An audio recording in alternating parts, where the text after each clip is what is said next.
Hello everyone and welcome to another video. Now while I'm waiting for some parts to arrive for my Far Cry 6 minimum system requirements video, I thought we may as well take a quick look at the game's performance with integrated graphics.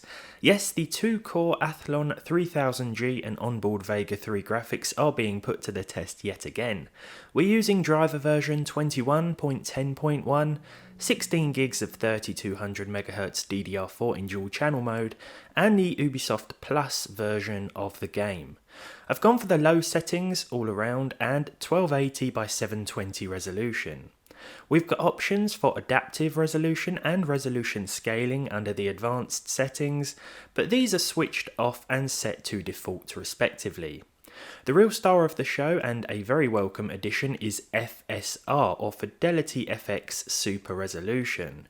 Now I've noticed that this tends to turn itself off automatically after closing and reopening the game, so you want to make sure that you double check this option each time that you start Far Cry 6. This small issue might be specific to my hardware, but it also might be fixed in an update by the time you're watching this video. Now it's very important to set FSR mode to performance with the 3000G, as this is the only way to see over 30 FPS almost all of the time. Now I've played about an hour of Far Cry 6 so far, so things may certainly differ performance-wise as we progress further into the game, but early impressions are good, and there are plenty of options for low-end gamers to mess around with. This footage is from very early on, and I don't want to spoil anything, so I'll say that we're just searching for some ammo here while walking through a beautiful tropical jungle. Visually, performance FSR mode certainly reduces graphical fidelity quite significantly, but even so, it is still easy to appreciate the beauty of the landscape, and as always, playing like this won't be ideal for everyone, but if you have a 3000G, then I'm sure it's nice to know that you can start and play it. Moving on to a more action-packed scene now, and still the 3000G is maintaining a 30 plus FPS average. I think the idea of this early mission was to actually go in with a little more civility, but is that a word?